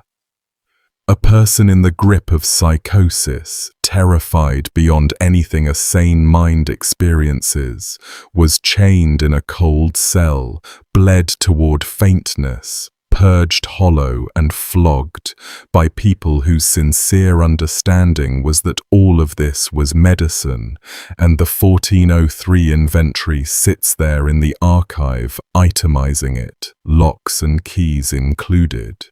Bedlam's later notoriety, the centuries when Londoners paid their pennies at the door to stroll the galleries and gawk at the chained patients as a Sunday entertainment, poking them through the bars to get a reaction, belongs mostly to the 16 and 1700s, well past our period. But the road to that spectacle starts here, in a medieval house where the mad were already property to be managed rather than people to be heard, and where the distance between patient and audience was already a chain's length. The six of 1403 became dozens, then hundreds, and the manacles simply scaled up with the census. The same visitation caught the other Bedlam disease, the one infecting the management. The porter, a man named Peter Taverner, comes out of the inquiry's testimony as a small masterpiece of institutional predation, accused of stealing the patient's food and selling it, of pocketing arms, of running unlicensed ale selling and dice games on the premises, of charging visitors, essentially of operating the hospital as his private business with 6 chained lunatics as the fixed assets. Testimony records that patients' rations went out the door for profit, while the patients went hungry in their chains. Men like Taverner turn up all over the records once you start looking. He's just unusually well documented. And what he did to one small house, a whole class of men did to the entire hospital system of Europe, and in England you can watch it happen in the parliamentary record. In 1414, the Commons put a petition before the new king, Henry V, about the state of English hospitals, and the petition's language, once you translate the legal French, is a cry of disgust. The hospitals of the realm, it says, were founded by kings and lords of old to sustain the poor, the sick, the old, and the wayfaring. And now a great part of them are decayed, their goods and profits carried off and devoured by spiritual men and others, so that the poor men and women, the blind, the lame, the bedridden, for whom the houses were made, have died in great misery for default of the aid, livelihood, and succor that was theirs by right. Masters treated hospital revenues as personal income, held multiple posts at once, visited never, let the roofs fall in on the wards while the rents flowed to their own tables. Episcopal visitations across the 13 and 1400s fill in the retail detail. Wardens found keeping mistresses in the master's lodging. Hospital plate and even the LED off the roofs sold, sick beds standing empty by policy because paupers cost money and Corrodians paid it. Even the giants rotted. St. Leonard's in York, that 200-bed colossus, spent much of the 1300s lurching between royal inquiries into its debts and mismanagement, Corrodies oversold, revenues mortgaged, the house that fed York's orphans repeatedly discovered to be eating itself. None of this was hidden at the time. It was investigated, petitioned against, legislated at, and it went on anyway, for the eternal reason, unattended money in the hands of unaccountable men, and the people positioned to complain were, by definition, the blind, the lame, and the bedridden. Set against all that rot, lift your eyes for a moment to what a hospital could be in this same era, because travelers from Western Europe who went east came home writing about institutions that sound like they belong to a different century. In Constantinople, the Emperor John II Komnenos founded the Pantocrator monastery in 1136, and its foundation charter survives, specifying a hospital of some 50 beds in 5 wards. 1 ward for wounds and fractures, 1 for diseases of the eyes and gut, a ward for women staffed by, and the charter says this in plain Greek, a woman doctor alongside female attendants, plus salaried physicians who examined every patient daily, spare mattresses in store, baths for the patients twice a week, and instructions for replacing worn blankets. An inspection regime for the bedding, written into the founding charter, in the same decades when Western hospital patients were sharing lice 5 to a mattress. The Islamic world ran further still down that road. The Bimaristans, the great hospitals of Damascus, Baghdad and Cairo, were medical institutions in the modern sense, with physicians, students, wards by specialty, and pharmacies. The Nur al-Din Hospital opened in Damascus in 1154, and the traveller Ibn Jubayr, passing through a generation later, praised the hospitals of the lands he crossed as among the finest glories of Islam, with registers kept of every patient, the treatments and costs written down daily.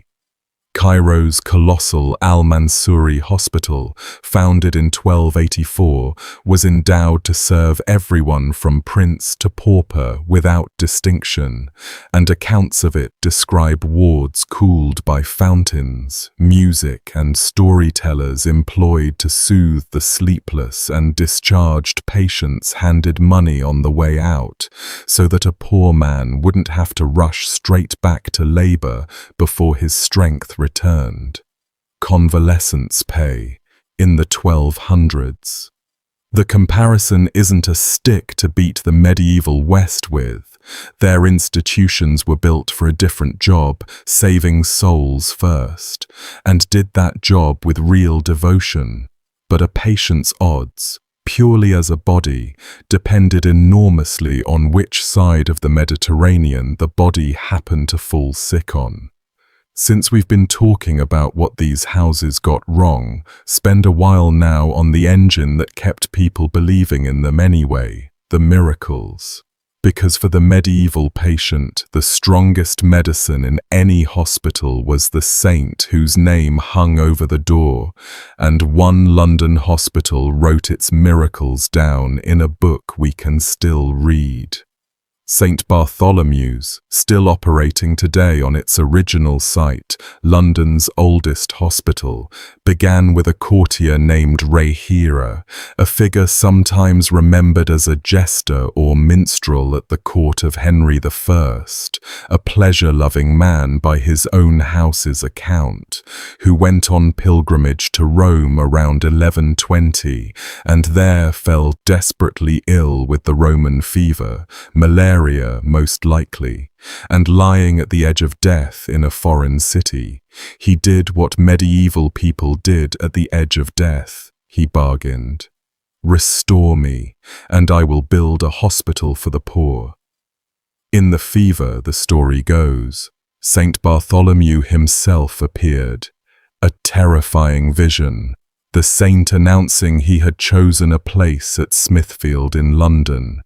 And Rahir recovered, came home, and in 1123 founded the priory and hospital on the chosen ground, next to the smooth field where London held its horse market and, in later centuries, its executions. Then the house began keeping records of what its saint did. And the Book of the Foundation of St. Bartholomew's is a catalogue of medieval suffering arriving at a hospital door, told case by case.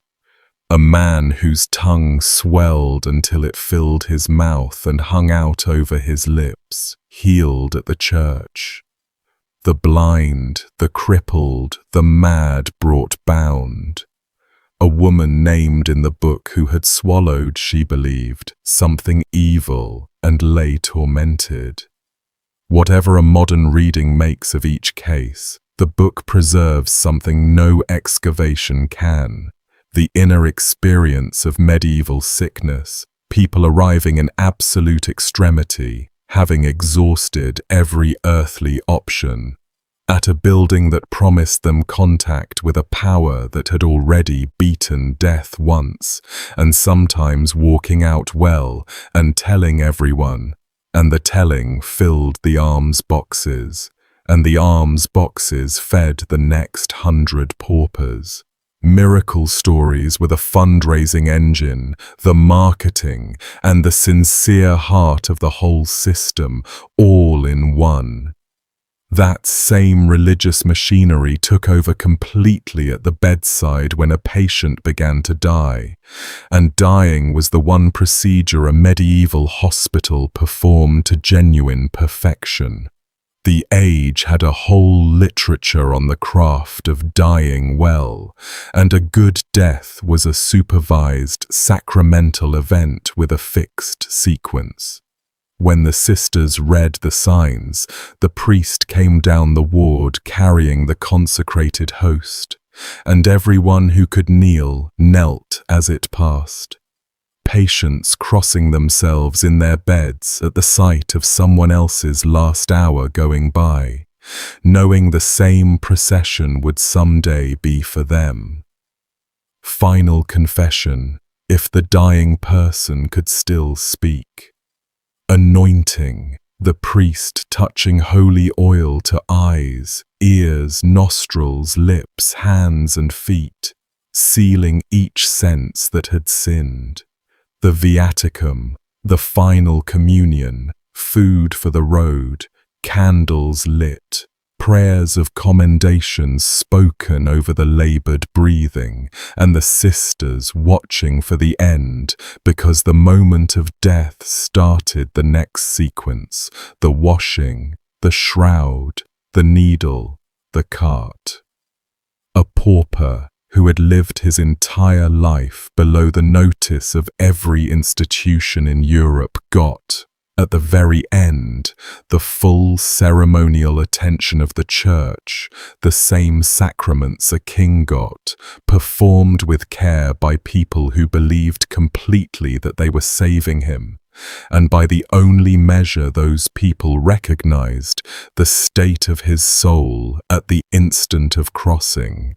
The medieval hospital succeeded at its true purpose every single time the priest arrived before the last breath. Grade these institutions on bodies saved, and they fail catastrophically. Grade them on their own chosen metric, and they may have been the most successful institutions of their entire civilization. Both gradings are looking at the same bed. Italy, in the last medieval centuries, started quietly changing what the bed was for. The hospitals of the great Italian cities, richest and most literate in Europe, began hiring physicians onto salary, keeping written records, stocking serious pharmacies, and generally behaving like places that expected patients to leave alive. And the flagship was Santa Maria Nuova in Florence, founded back in 1288 by the father of Dante's Beatrice, as it happens. By the 1400s, this house had a rotation of salaried doctors, including specialists, a famous pharmacy, separate wards, actual case observation, and the detail that startles historians. Its surviving records suggest that most patients admitted walked out again. Mortality plausibly down under 1 in 10 in good periods, in an era when admission to the Hôtel-Dieu was widely understood as a preface to burial. Visitors wrote home about it. A German traveler could tour Santa Maria Nuova and describe clean linen, individual beds and recoveries as the marvels they genuinely were. The future was arriving, unevenly, one city at a time, while a few hundred miles north the sisters were still breaking ice on the Seine. Archaeology has one more astonishment for us before we head into the last stretch, and it comes from a windswept hilltop in Scotland, because at most sites the digging tells us about the patients, and at this one site the digging seems to tell us about the treatments. Sutra Isle, on the moors south of Edinburgh, was the House of the Holy Trinity, an Augustinian hospital founded in the 1160s on the main road between Scotland and England. A big, rich, important house serving travellers, soldiers, and the sick for centuries before it fell into ruin so complete that almost nothing stands above ground. Since the 1980s, an investigation led by the researcher Brian Moffat has been excavating its drains and waste pits on the simple, brilliant premise that a hospital's garbage is its unedited medical record. And what has come out of that soil, as reported across years of interim findings, reads like a physical inventory of everything in tonight's video. Deposits so saturated with the residue of blood that the investigators interpret whole pits as the dumping ground of routine bloodletting. The drained pints of centuries of patients and brothers poured out onto the hill, still detectable in the dirt. Seeds in the thousands of exactly the plants the Dwale recipe calls for: hemlock, henbane, and opium poppy, the poppies and some of the rest not native, meaning imported, deliberately, in quantity. A medieval anesthetic supply chain running to a Scottish hilltop. Traces read as ergot fungus mixed in ways the team interprets as a preparation for hastening childbirth or ending pregnancy at a religious house, with all the quiet implication that carries. Fragments of pottery vessels with medicinal residues, remains suggesting treatments for parasites, and among the waste, human material consistent with surgery, with amputation debris in the reading of the excavators. The claims are the investigators' interpretations of very difficult evidence, and specialists argue over the details, as specialists should. But even the cautious core of it is remarkable. A hospital's pharmacy and its procedures, reconstructed from what it threw away, the blood and the poppy seeds outlasting the building, the patients, the order, and the entire world that produced them by 600 years. A gentler excavation in its way happened in Cambridge, and it fills in the ordinary end of the spectrum. The everyday hospital that wasn't a giant, wasn't a leper colony, and never made a chronicle. The Hospital of St. John the Evangelist stood in Cambridge from around the year 1200, a modest house for the poor and infirm of the town, and its buildings were eventually swallowed by St. John's College, which took its name. And when the college dug foundations for a building in the 2000s, the medieval cemetery came up. About 400 graves, one of the largest British hospital cemeteries examined, and the population in those graves is a portrait of who medieval charity actually caught.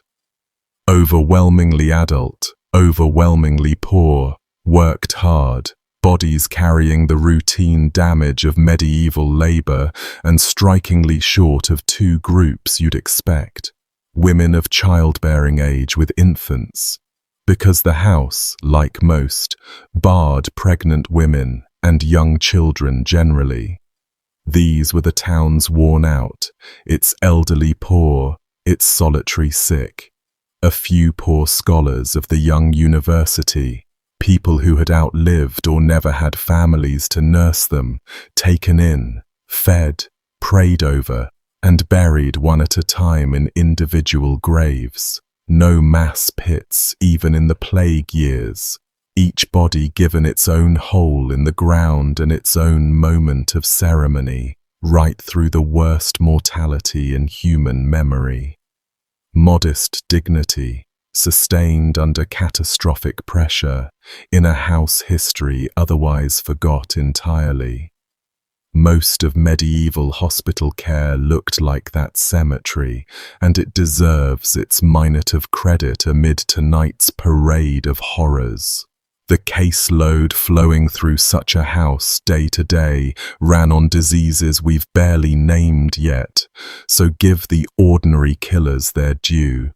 Dysentery, the bloody flux, was everywhere, the signature disease of bad water and shared filth. And it killed kings as readily as beggars. An agonizing, humiliating death of cramping and dehydration that hospital wards hosted constantly and spread efficiently. One latrine serving 40 patients whose disease traveled by exactly that route. Tuberculosis ground through the population perpetually. The slow fever, the wasting, the coughing of blood, filling beds for months at a time with patients who dwindled by degrees, and its glandular form, scrofula, swelling and bursting at the neck, was so common it had its own royal folklore, the touch of an anointed king believed to cure it. And kings of England and France held mass-touching ceremonies for centuries. Thousands of the scrofulous filing passed the royal hands. Typhoid and the nameless fevers of every summer. Scurvy in the famine springs, gums rotting, old wounds reopening as the body's repairs dissolved. Erysipelas, St. Anthony's fires look-alike, skin infections blazing across faces. Wounds gone bad, the single steadiest supply line, because in a world of axes, carts, animals and open hearths, sepsis from small injuries was a mundane, constant way to die. A scratch on Tuesday, fever by Friday, the priest by the following week. And at the very end of the period, in 1485, England met something new and uncanny, the sweating sickness, a disease that could take a healthy man at breakfast and bury him by supper, drenching sweat, crushing dread, collapse, dead within hours, then vanishing for years and returning, and nobody has ever established for certain what it was, which somehow makes it worse. And then, right at the close of the Middle Ages, a disease arrived that broke the hospital system's categories entirely and makes a fitting last plague for tonight.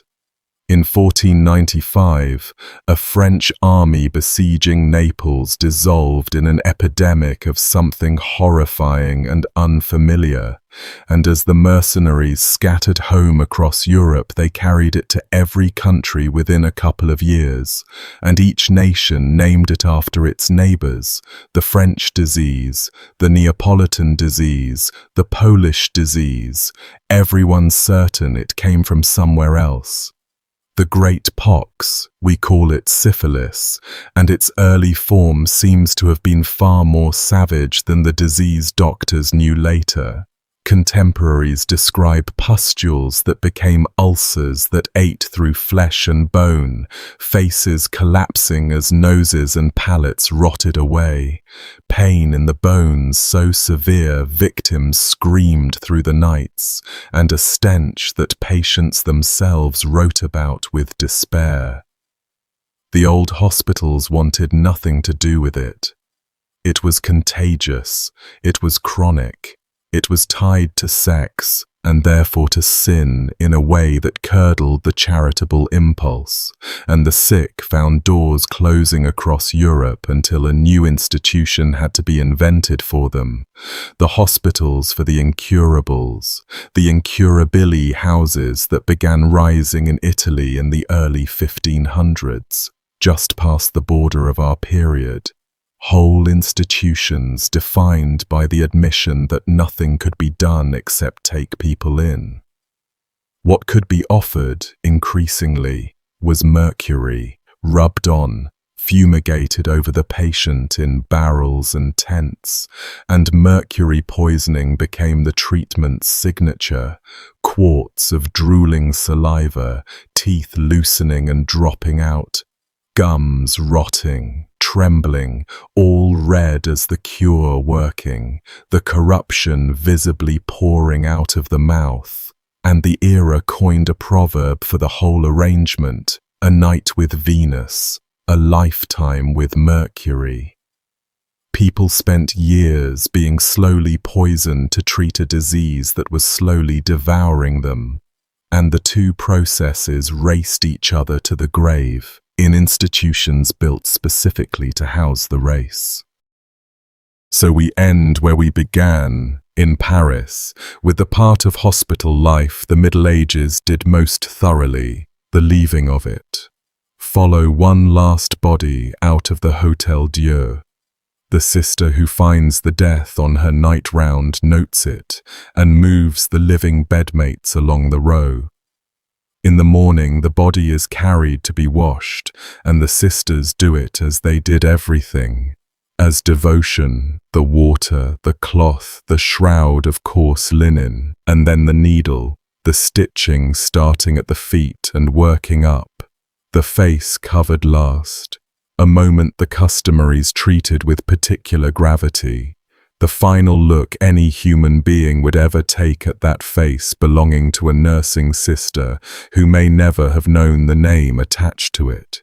Then the cart, over the bridge, through the morning streets, past the market stalls setting up, to the cemetery of the Holy Innocents, the burial ground of the Paris poor for centuries, and one of the strangest places human beings have ever made. Before we walk through those gates, though, one thread I owe you, because a huge share of medieval hospital guests were people nowhere near home, and dying far from home was its own particular medieval terror. Europe in these centuries was covered in moving people, pilgrims above all, streams of them bound for Canterbury, for Rome, for Santiago de Compostela at the far corner of Spain, for Jerusalem itself, journeys of months or years on foot, undertaken very often by the sick, since the whole point for many was to reach a shrine and beg a cure. So the pilgrim roads were, in effect, slow rivers of invalids, and the hospitals strung along them existed to catch the ones who fell. In the high passes, it was the weather that did the killing, and hospices like the one on the Great St. Bernard Pass in the Alps existed specifically to pull travellers out of the snow and to gather the ones they were too late for. And mountain hospices kept dead houses where the frozen, unclaimed dead were laid, since the ground refused a grave for much of the year. On the road to Santiago, the great hospital at Roncesvalles, in the Pyrenees, served the flood of pilgrims coming over the mountains, and beside its church stands a squat ossuary chapel. The one tradition names the Silo of Charlemagne, into which, for century after century, the bones of pilgrims who died at that hospital were gathered, travellers from every country in Christendom, ending in one anonymous pit in the mountains together, having set out from Norwich or Naples or Krakow to ask a saint for more life and gotten instead this. Their families, months away, might never learn more than that they had gone and had not come back. Hospitals along the routes took the dying stranger in, got a name if the stranger could still give one, buried them among other strangers, and said the masses for them that their own parish never could, and that service, being buried by somebody, anybody with the rites said properly, was one of the most valuable things a medieval institution could offer a human being, and the pilgrim roads ran on the quiet promise of it. A few of these houses, and this still catches me off guard, never stopped. The Great Hospital in Norwich, founded in 1249 by Bishop Walter Suffield to care for aged priests, poor scholars and the sick poor, is running today. On the same site, after nearly 8 centuries, its medieval buildings still housing elderly residents, an institution that has been continuously doing roughly the same job since the reign of Henry III, through the Black Death, the Reformation, and everything since. St. Bartholomew's in London, Rahere's fever bargain, likewise still treats patients where it did in 1123. Under everything gruesome in tonight's video runs that stubborn continuity, the idea itself, a building where the broken are taken in, proved more durable than any of the horrors that filled it. Now, the Innocents. The cemetery of the Holy Innocents sat in the heart of Paris, beside the great market of Les Halles, a walled rectangle of ground that had been receiving the city's dead since before anyone could remember, and it was the destination of the Hôtel-Dieu's carts for the better part of 800 years. The hospital dead went, for the most part, into common graves. Great pits opened and left gaping until filled, layer on layer of shrouded bodies, then sealed and a new pit begun, and the ground of the Innocents became famous across Europe for a property Parisians spoke of with something like civic pride. The soil, they claimed, consumed a body to the bone in 9 days, flesh gone in little more than a week. So hungry had centuries of burial made the earth. When the pits were reopened, and they were perpetually reopened, the bones came up, and the bones had to go somewhere, so around the walls of the cemetery ran the charnels, arcaded galleries whose roof spaces were packed with the exhumed, skulls and long bones stacked in their tens and hundreds of thousands, visible through openings.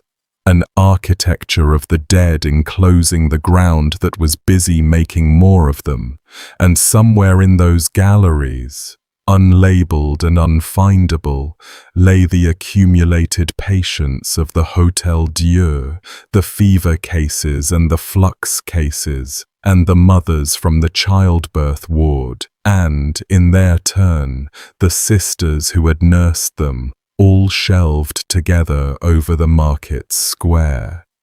And Parisians lived in it. That's the detail that makes the Innocents almost impossible to hold in a modern head. The cemetery was a public space, a thoroughfare, a marketplace. Vendors set up shop in the charnel arcades under the bone racks. Letter writers took dictation there. Laundry dried on the tombs, lovers met there, and the newly dug pits gaped a few steps from the bread stalls. In 1424 and 25, during the miseries of the English occupation, a mural was painted along one charnel gallery, the first great dance of death, skeletons leading pope, emperor, laborer, and child hand in hand toward the grave, painted for an audience that could check the artist's work against the actual product, stacked overhead. Preachers drew crowds there specifically because the setting did half the sermon. For For the people of medieval Paris, the dead of the Hôtel-Dieu never really left. They just moved a few streets over and looked down on the shopping. The ground finally exhausted even its own legend. By the 1700s, the cemetery had risen meters above the surrounding streets, swollen with its contents, and the neighbors had complained for generations about the air, and in 1780 the earth gave way. A cellar wall on an adjoining street collapsed under the pressure, and the dead came through into a private basement, and that, at last, was enough. The Innocence was closed, and through the 1780s, by torchlight, in nighttime convoys with priests chanting behind the carts, the bones of perhaps 2 million Parisians were carried across the city and poured into the old limestone quarries beneath it, the catacombs that tourists file through today.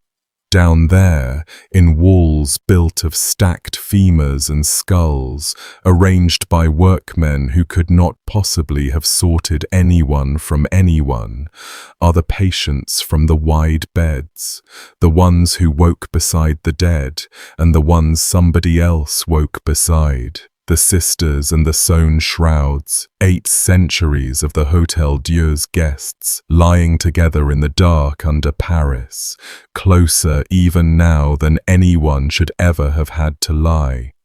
All right, that's where this one rests. If you're still with me, tell me in the comments which detail is going to follow you around. Mine's the sisters in the frozen river. It has been for weeks.